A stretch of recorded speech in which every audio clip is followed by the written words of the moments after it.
पैर ऊपर करके लेटो, खाने में ये चीजें ऐड कर दो, टाइट अंडरगारमेंट्स मत पहनो, स्पर्म खत्म हो जाएगा। हम गारंटी देते हैं आयुर्वेद से आपको 100% प्रेगनेंसी हो जाएगी। आईवीएफ तो आर्टिफिशियल है। ऐसी बातें क्या आप लोग भी सुन रहे हैं? प्रेगनेंसी को प्लान करते टाइम इस तरीके की बहुत सारी बातें या तो आपके फ्रेंड्स या रिश्तेदार आपको सुनाते हैं, या सोशल मीडिया पे स्क्रॉल करते टाइम, सर्च करते टाइम आपको इस तरीके की इंस्ट्रक्शंस भरपूर मिलती है। कितनी इनमें सच्चाई है, किसे माने किसे नहीं माने, आज इन सब बातों को एक एक करके क्रैक करते हैं। हेलो फ्रेंड्स, मैं हूं doctor Neeraj Pahlajani, infertility and high risk pregnancy expert. Pregnancy एक ऐसी इमोशनल जर्नी है जिसके दौरान अक्सर आप लोगों को बहुत सारी इंस्ट्रक्शंस सुनने को मिलती हैं, और अगर आप इसे अचीव करने में स्ट्रगल कर रहे हैं तो ये इंस्ट्रक्शंस बहुत कंफ्यूजिंग, कई बार इतनी इरिटेटिंग हो जाती हैं कि हमें समझ में नहीं आता है कि असली परेशानी इन इंस्ट्रक्शंस को फॉलो ना करना है या प्रेगनेंसी नहीं हो रही है वो है। किसे माने, क्या सही है क्या गलत है, सोशल मीडिया पे मिलने वाली हर इंफॉर्मेशन कितनी ऑथेंटिक है, इसे जानना बहुत जरूरी है।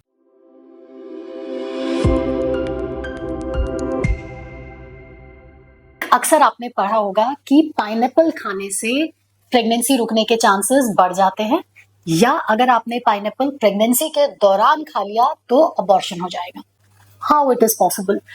पाइनएप्पल में ब्रोमेलिन करके एक एंजाइम मिलता है जिसका एंटी इंफ्लेमेटरी रोल होता है। बिल्कुल अच्छी बात है, बहुत अच्छा फ्रूट है खाने के लिए, लेकिन आप ब्रोमेलिन इतना कंजम्पशन करें कि उससे प्रेगनेंसी रुकने के चांसेस बढ़ जाएं या प्रेगनेंसी होने के बाद अबॉर्शन हो जाए, शायद आपको कितने ही अनानास, कितने ही पाइनएप्पल खाने पड़े, जो कि एक नॉर्मल आदमी के बस के बाहर की बात है। तो प्लीज किसी भी तरीके के फूड आइटम से, चाहे वो पाइनएप्पल हो, चाहे वो नट्स हो या वो अवाकाडो हो, कोई एक पर्टिकुलर फूड आपकी फर्टिलिटी एनहांस करने की ताकत नहीं रखता है। Moral of the story, healthy खाएं, बैलेंस्ड मील लें, जो भी सीजनल फ्रूट्स या वेजिटेबल्स हैं बिल्कुल आपको खाने चाहिए, क्योंकि फ्रूट्स में, वेजिटेबल्स में एंटीऑक्सीडेंट्स होते हैं जो आपकी प्रेगनेंसी रुकने में भी मदद करते हैं और प्रेगनेंसी के दौरान होने वाली कॉम्प्लिकेशंस को भी कम करते हैं।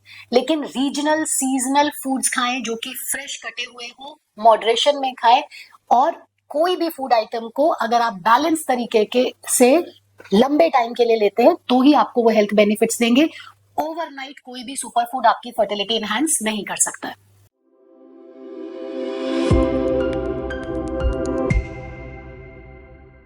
रिलेशनशिप के बाद, इजैक्यूलेशन के बाद पैर ऊपर करके लेटे, स्पर्म जल्दी अंदर जाएगा, या रिलेशनशिप के बाद इजैक्यूलेट बाहर आ जाता है तो प्रेगनेंसी कैसे रुकेगी? इसलिए कमर के नीचे पिलो लगाएं या उल्टे हो जाएं। ये पता नहीं कितनी सारी पोजीशंस आपको सजेस्ट करी जाती है कि आपकी प्रेगनेंसी जल्दी रुक जाए। Again it's a big myth. Seminal fluid के अंदर में स्पर्म्स होते हैं जो कि दिखाई नहीं देते हैं, और नेचर ने स्पर्म्स को एक ताकत पहले से ही दे रखी है कि वो खुद से चल करके सही टाइम पे सही जगह पे पहुंच करके एग को फर्टिलाइज कर सकते हैं। उसको ग्रेविटी की कोई जरूरत नहीं होती है, तो इसलिए आपके पैर ऊपर करने से या आपके पिलो लगाने से या एक पर्टिकुलर पोजीशन को फॉलो करने से प्रेगनेंसी रुकने के चांसेस में कोई भी फर्क नहीं पड़ेगा।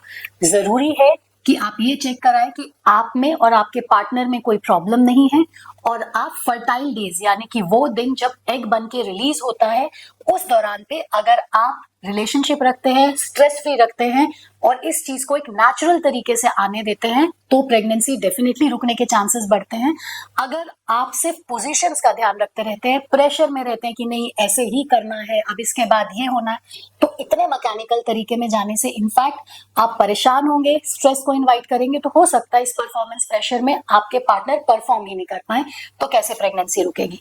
तो प्लीज कोई पर्टिकुलर पोजीशन प्रेगनेंसी रुकने के चांसेस को नहीं बढ़ाती है। अगर आपका रिलेशनशिप सही टाइम पे बन रहा है, इजैक्यूलेशन अंदर हो रहा है, आप में और आपके पार्टनर में कोई प्रॉब्लम नहीं है, तो this is more than enough.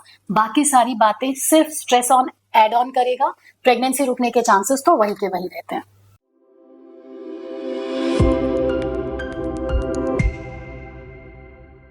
Tight undergarments पहनने से स्पर्म काउंट खराब होता है। पार्टली सच है, लेकिन पूरा का पूरा इस पे भरोसा करना भी ठीक नहीं है। क्यों कहा जाता है कि टाइट अंडरगारमेंट्स नहीं पहनने चाहिए? उसका प्राइमरीली जो रीजन है कि जो टेस्टीज हैं उसको नेचुरली ही बॉडी के बाहर प्लेस किया गया है, स्क्रोटम में। बॉडी के अंदर के जो ऑर्गन्स है उनको सरवाइव करने के लिए जो बॉडी टेम्परेचर लगता है वो है 37 डिग्री, लेकिन टेस्टीज को जहाँ पे स्पर्म बनते हैं अच्छे तरीके से परफॉर्म करने के लिए उतने टेम्परेचर की जरूरत नहीं होती है, उसे टेम्परेचर कम चाहिए, यूजली 34 टू 35 डिग्री। इसलिए टेस्टीज नेचुरली ही बॉडी के बाहर प्लेस करी जाती है। वो मेल्स जिनके किसी कारण की वजह से टेस्टीज डिसेंट यानी कि नीचे नहीं आ पाते हैं, ग्रॉइन रीजन में ही रह जाते हैं, अनडिसेंडेड रह जाते हैं, तो उनको हाई टेम्परेचर एक्सपोजर की वजह से जो टेस्टीज में स्पर्म बनाने का सिस्टम है वो डैमेज हो जाता है। ऐसे ही वो मेल्स जो टाइट अंडरगारमेंट्स पहनेंगे तो उसकी वजह से सर्कुलेशन में यानी कि खून की सप्लाई में प्रॉब्लम हो सकती है। आसपास के जो एरिया है वहां पे टेम्परेचर बढ़ने से स्पर्म प्रोडक्शन पे फर्क पड़ सकता है। अगेन, अगर आप कभी कभार ये पहनते हैं, रेगुलरली नहीं पहनते हैं, तो इससे कोई फर्क नहीं पड़ने वाला है। या आप टाइट अंडरगारमेंट्स तो नहीं पहनते, बॉक्सर्स पहनते हैं, लेकिन उसके साथ में आपका लाइफस्टाइल बहुत खराब है, आपकी डाइट खराब है, या आपको मेडिकल प्रॉब्लम है, तो सिर्फ अंडरवेयर चेंज करने से आपके स्पर्म में या आपके स्पर्म काउंट में, मोटिलिटी में कुछ चेंज आएगा, तो प्लीज ग्रो ओवर दिस। ऐसी चीजें पॉसिबल नहीं है। कोई भी लाइफस्टाइल चेंज अगर आप लंबे टाइम तक करते हैं तो ही वो आपके सिस्टम में कोई पॉजिटिव या नेगेटिव चेंजेस ला सकता है।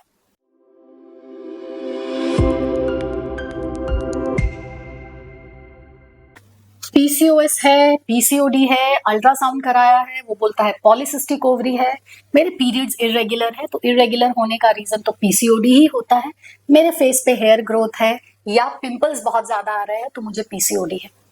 अक्सर मेरे चैम्बर में फीमेल्स इस तरीके की बात रखते हुए मैंने सुनी है। कुछ भी प्रॉब्लम हुआ, ये पीसीओएस या पीसीओडी वर्ड इतना कॉमन हो गया है कि 14, 15, 16 साल से लेकर के एक 40-45 ईयर की फीमेल भी बड़ा कैजुअली इस वर्ड का इस्तेमाल करते हुए बोलती है कि डॉक्टर मुझे तो पीसीओडी है। और जब हम पूछते हैं कि कैसे, मेरे पीरियड्स इरेगुलर हो रहे हैं, मेरे को फेशियल हेयर ग्रोथ हो रही है, मेरे इतने ज्यादा है, तो मैंने पढ़ा है कि ये पीसीओडी की वजह से है, या मैं प्रेगनेंसी प्लान कर रही हूँ और मुझे प्रेगनेंसी रुकने में दिक्कत हो रही है, तो इसलिए वो सेल्फ डायग्नोसिस करके पीसीओ मानते हुए अपना ट्रीटमेंट स्टार्ट कर देते हैं। तो सबसे इंपॉर्टेंट बात, पीसीओडी का डायग्नोसिस आप खुद नहीं बना सकते हैं। अल्ट्रासाउंड पे पॉलीसिस्टिक ओवरीज का दिखाई देना सिर्फ पीसीओडी को डायग्नोस नहीं कर सकता है, या हर पीरियड की इरेगुलरिटी या अनवांटेड फेशियल ग्रोथ या एक्ने भी पीसीओडी को डायग्नोस नहीं करता है। बहुत सारी चीजें ऐसी हैं जिसमें इस तरीके के लक्षण आ सकते हैं। तो अगर आपको डाउट है तो सेल्फ डायग्नोसिस, सेल्फ ट्रीटमेंट या बिना मतलब टेंशन पालने से ज्यादा जरूरी है कि आप डॉक्टर्स के साथ जाएं और अपने सिम्टम्स यानी कि अपने लक्षणों के बारे में बात करें, ना कि एक प्री ऑक्यूपाइड डायग्नोसिस के बारे में। और जहां तक बात रही पीसीओडी एक्चुअली में जिन लोगों को है, तो उन सभी को प्रॉब्लम आएगा, ऐसा भी नहीं होता है। लगभग 40% फीमेल्स को पीसीओडी होता है, लेकिन सबको पीसीओ प्रॉब्लम करेगा ऐसा नहीं होता है। इनफैक्ट ज्यादातर फीमेल्स को इसके कोई भी लक्षण नहीं दिखाई देते हैं। कुछ फीमेल्स में हो सकता है कि पीरियड्स इरेगुलर हो जाए, कुछ को एंड्रोजन लेवल ज्यादा होने की वजह से सिम्टम्स आ सकते हैं, जैसे अनवांटेड फेशियल हेयर ग्रोथ या एक्ने, और कुछ परसेंटेज में प्रेगनेंसी ठहरने में भी दिक्कत आ सकती है। लेकिन पीसीओएस में प्रेगनेंसी इम्पॉसिबल है, प्लीज ऐसा मत सोचें, या बहुत डिफिकल्ट है ऐसा भी मत सोचें। इनफैक्ट ज्यादातर लोगों को कोई प्रॉब्लम नहीं आता है, और जिसको प्रॉब्लम आ रहा है उसमें भी सिर्फ 3R के चलते। 3R क्या है? Right diet, right lifestyle and right medicine. अगर आप ये 3R को अंडर डॉक्टर गाइडेंस फॉलो करते हैं तो ज्यादातर लोगों को सिंपल तरीके से ही पीसीओ में भी प्रेगनेंसी रुक जाती है। एक बहुत कम परसेंटेज ऐसा होता है जिसमें हमें शायद एडवांस प्रोसीजर्स की या एडवांस मेडिकेशंस की नीड पड़ सके। अदरवाइज पीसीओ में प्रेगनेंसी इजीली पॉसिबल होती है, और प्रेगनेंसी के दौरान होने वाली कॉम्प्लिकेशंस बहुत ज्यादा होंगे ऐसा भी नहीं होता है।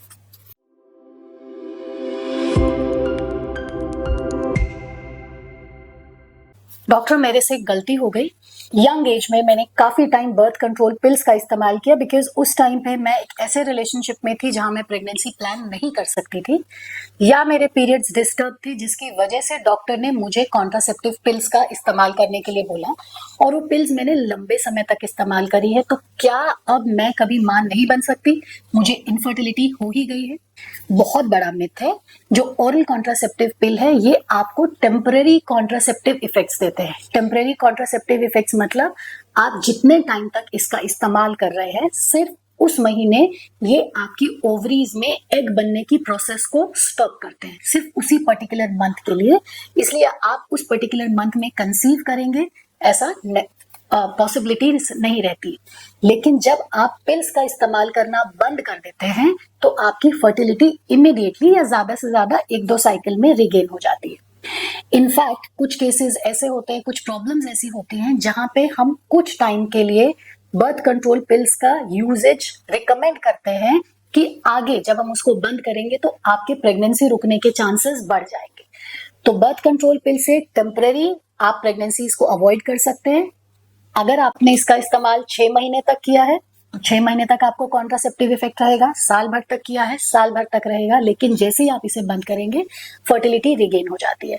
और एक एडिशनल टिप आपको बताऊं तो अगर आप कॉन्ट्रासेप्टिव पिल्स का इस्तेमाल थोड़ा सा लंबे टाइम तक करते हैं, अंडर डॉक्टर सुपरविजन करते हैं, तो रिसर्च ये बोलती है कि ये फ्यूचर में ओवेरियन कैंसर के रिस्क को भी कम करता है।